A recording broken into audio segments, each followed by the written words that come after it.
Bom dia, boa tarde, boa noite, continuando aí então, como eu falei para vocês, falando agora sobre o carregamento, né? Depois que a gente já fez a inicialização do nosso sistema operacional, já expliquei para vocês como ele é armazenado dentro do HD e do SSD, vamos agora falar sobre a parte do carregamento do carregador de inicialização, ou bootloader, tá? Então olha aqui, a BIOS procura e carrega o bootloader a partir do dispositivo de armazenamento primário. Então é aquilo lá que a gente falou lá na BIOS. A gente fala dentro dela qual é o dispositivo que vai ser responsável por armazenar o nosso sistema operacional. E esse dispositivo é o que ela chama de dispositivo primário, porque como a gente falou, né, pode ser que a gente tenha mais de um HD, mais de um SSD dentro daquela máquina, e aí vai ter um dispositivo primário, um dispositivo secundário, terciário, assim por diante. O bootloader é responsável por carregar o sistema operacional no computador. No caso do Windows, isso pode ser o Boot Manager. No caso do Linux, pode ser o GRUB ou outro gerenciador de inicialização. Tá? Então, só para vocês verem a diferença aí do Windows e do Linux, né? Como a gente estava falando lá em umas aulas, só que aí era presencial, a grande maioria de vocês utiliza o sistema operacional Windows, né? E esse sistema operacional a gente já tem aqui o símbolo que é o da bandeirinha, né? Que é como se fosse, na verdade, uma janela, né? Window, de janela em inglês. Então é como se esse logo aqui fosse uma janela, né? Antiga, né? Que a gente tem aqui as vidraças, né? Daquela janela. Então isso daqui representaria uma janela, por isso Windows, né? Das janelas. E o Linux, né? Ele tem aqui esse mascotezinho também aí bem visto, que é o pinguinzinho, né? Numa próxima aula a gente acaba falando um pouco sobre a história de como surgiu o Windows, como surgiu o Linux, porque da última vez eu já vi que só para falar sobre HD e SSD já foi quase 15 minutos de aula, né? Então deixa para uma próxima parte aí eu falo como surgiu o Windows, como surgiu o Linux, e aí a gente rebate essa parte aí das nossas aulas sem problema. Tudo bem, gente? Bem, continuando aí. Então, basicamente, a gente tem aí esses dois sistemas operacionais para serem carregados, né, depois da BIOS pelo bootloader. Ele então que começa a falar, beleza, olha, essa daqui está sendo armazenada nesse HD ou nesse SSD, e aí ele começa a ler essas informações, interpretar, né, os comandos que estão sendo escritos lá e seguir isso, como se fosse uma receita de bolo, né? Você imagina isso, né? Então o bootloader ele é o responsável por fazer essa parte. Ele acaba pegando aí essa receitinha que explica como ele tem que carregar o sistema operacional, sendo ele Linux ou Windows, né? Lembrando, não tem só esses tipos de sistemas operacionais, tem vários outros no mercado, a gente vai estar falando um pouco mais sobre isso, né? Mas os três mais comuns é o Windows, o Linux e o Mac, tá? Então, que é o da maçãzinha mordida da Apple. Então esses são os três, né, comercialmente falando, mais utilizados, né? Então o bootloader fica responsável por essa parte do carregamento do sistema operacional aí de vocês. Continuando, a gente tem a inicialização do sistema operacional. Uma sigla que a gente usa bastante para falar de sistema operacional é a sigla SO. Tá? Então, se vocês às vezes estiverem lendo um site, um livro falando sobre sistemas operacionais, vocês podem encontrar essas duas siglas aí, o S e o O, que representam então o sistema operacional. Bem, continuando aí. O bootloader então carrega o kernel do sistema operacional na memória RAM e inicia o processo de inicialização do sistema operacional. Bem, falando um pouquinho aí, lembrando, né? A memória RAM é o pente de memória nosso, que é o que eu expliquei para vocês na aula passada sobre memória volátil e estática, né? Então a gente tem a memória volátil e a não volátil. Então a memória RAM é a nossa memória volátil. O kernel do sistema operacional é como se fosse o núcleo desse sistema, né? Você imagina que se fosse uma coisa física, uma coisa sólida, né? O elemento central dessa estrutura sólida seria o que a gente chamaria de kernel, tá? Então esse que é o a palavra kernel quis dizer, né? É o elemento central do sistema operacional. É ele que controla todo o início e processo, né, de informação dentro de um sistema operacional. Então ele é o kernel, ele é o núcleo daquele sistema operacional. Tá? O kernel do sistema operacional toma o controle e começa a inicializar todos os serviços essenciais do sistema, incluindo drivers de dispositivos, serviços de rede, gerenciamento de energia, entre outros. E aí eu coloquei aqui uma imagem que vai estar complementando essa etapa 6 aqui da nossa leitura. Só finalizando a leitura, uma vez que o sistema operacional esteja pronto, ele começa a carregar os serviços e aplicativos que estão configurados para iniciar automaticamente durante a inicialização. Bem, repara agora nessa figura, nessa imagem. A gente tem aqui, como eu falei para vocês, o kernel, certo? E repara que abaixo do kernel a gente tem os componentes físicos que estão ligados naquele computador. Então a gente tem aqui o CPU, a gente tem a memória e tem os outros dispositivos, os outros devices, né? Então o kernel que faz aí a ligação entre as aplicações que rodam aí no nosso computador, né, o sistema operacional e os componentes que funcionam no computador, com os elementos de hardware. Tá? Então, numa próxima aula a gente vai falar um pouco sobre as camadas que trabalham o sistema operacional, mas aí a gente já consegue dar uma ilustrada em cima do kernel. Repara, olha, o kernel então ele fica como uma camada que faz a ligação entre dois elementos distintos, né? CPU, memória e outros devices, né, que são elementos mais físicos e que armazenam informações e que têm responsabilidades diferentes dentro de uma utilização de um computador com as nossas aplicações. Então, como a gente falou, eu quero, por exemplo, escrever um arquivo de texto, né, no Word. Então, a gente vai abrir o Word, por exemplo. Então, o carregamento do Word, ele acontece na memória. Só que as informações de como o Word funciona, ele está na CPU. Então, o kernel que vai ficar responsável por pegar o começo dele aqui na CPU e depois continuar com as informações aqui na memória e depois, né, ou às vezes outros dispositivos, caso não seja, por exemplo, o caso do nosso pendrive. Suki, Nina. E aí, ele que vai ficar responsável, então, por intermediar essas informações, tá? Conclusão da inicialização.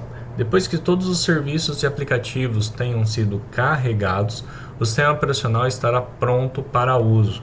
Você será apresentado a tela de login ou a área de trabalho, dependendo das configurações do sistema. E aqui tem uma imagem, né, de um Windows aí básico, né, rodando, né? Então essa daqui é a tela do Windows e aqui a gente tem uma tela do Linux, tá? Lembrando, não é um padrão, né? Todo Linux tem essa cara, todo Windows tem essa cara. Tudo vai depender da versão do sistema operacional que ele está sendo rodado, né? Por exemplo, aqui o Linux ele está falando da distribuição Ubuntu Desktop, né? Então essa daqui é a imagem da tela, né, da área de trabalho de uma distribuição Linux chamada Ubuntu sendo utilizado por um usuário chamado Carlos. Enquanto aqui a gente vê aí um sistema operacional Linux, né? Linux, Windows, e aí a gente consegue ver a área de trabalho do Windows só com o Google Chrome, com algumas ferramentas aqui na área de trabalho, na barra de ferramenta e assim por diante. Então tem aí essas diferenças. Falando agora sobre a atividade que vocês vão ter que desenvolver aí para mim, para contar aí a presença de vocês para a nossa próxima aula. Bem, pesquisa da nossa aula 2. Desenvolver e entregar por e-mail, então pedro.amalfi@betec.sp.gov.br, esse é o meu e-mail, até o dia 4 de março, uma pesquisa falando um pouco sobre cada uma das 3 principais famílias de sistemas operacionais existentes. Então, como eu tinha explicado para vocês, existem praticamente 3 famílias de sistemas operacionais que controlam mais o mercado, né? A gente tem aí o Windows, a gente tem o Linux e a gente tem o Mac OS. Na questão do Linux, né, como eu tinha acabado de falar para vocês, o Linux ele é um pouco diferente do Windows, né? Então no Windows a gente tem aí, por exemplo, o Windows 1, 2, 3, o ME, o XP e assim por diante. Tudo é o Windows, né? E aí foi seguindo uma evolução dentro das versões do Windows, Windows 7, Windows 8, 8.1, Windows 10 e assim por diante. Tudo é uma sequência, uma evolução do Windows. No Linux a gente já tem uma diferença, que são distribuições Linux. O que significa que o sistema operacional Linux, por ele ser livre, né, enquanto o Windows e o Mac eles são pagos, o Linux ele é gratuito. E aí o que acontece? Como o Linux ele é gratuito, qualquer pessoa pode criar sua própria versão desse sistema operacional. E aí algumas versões mais bem feitas acabaram se consolidando dentro do mercado e tem continuação até hoje. E algumas delas, né, tem uma situação mais específica para rodar. Então, por exemplo, se eu trabalho com sei lá, edição de vídeo, tem uma distribuição, uma versão do sistema operacional Linux que ela é mais voltada para pessoas que trabalham com edição de vídeo.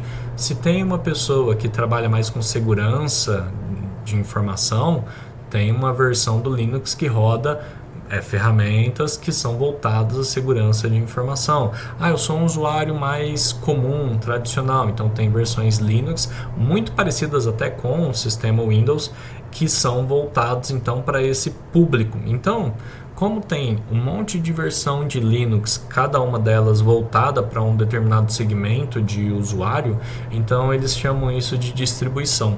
Tá? Então, quando vocês forem fazer essa atividade, procurem qualquer tipo de distribuição que vocês quiserem. Se vocês procurarem na internet sobre distribuição Linux, vocês vão achar um monte de distribuição. Tá? Então, pode escolher só uma delas aí para fazer o nosso trabalho. E o macOS. Beleza, então essas são as três famílias que a gente tem que buscar informação. Mas o que a gente tem que buscar de informação em cima disso? Bem, a sua última versão, então, dentro da família Windows, qual foi o último sistema operacional que foi lançado no Windows? Naquela distribuição Linux que você escolheu, qual foi a última versão que foi lançada dentro dela? macOS, qual foi a última versão que roda nos computadores da Apple, né? Qual é o preço médio que vocês encontraram para comprar essa distribuição? Lembrando aí que o Linux ele é gratuito, mas pode acontecer, né, de ter algumas versões com algumas funcionalidades que acrescentam, né, elementos dentro do sistema operacional Linux que são pagas, tá? Então toma cuidado aí na hora que vocês forem buscar em cima do Linux, tá? E do macOS, tá? Então o preço médio aí do mercado e os requisitos mínimos para instalação. Então, para eu instalar aquela última versão do Windows, quais são as configurações mínimas necessárias para rodar aquela versão, tá? Tanto no Linux quanto no Mac. Ao final, eu quero que vocês criem um ranking da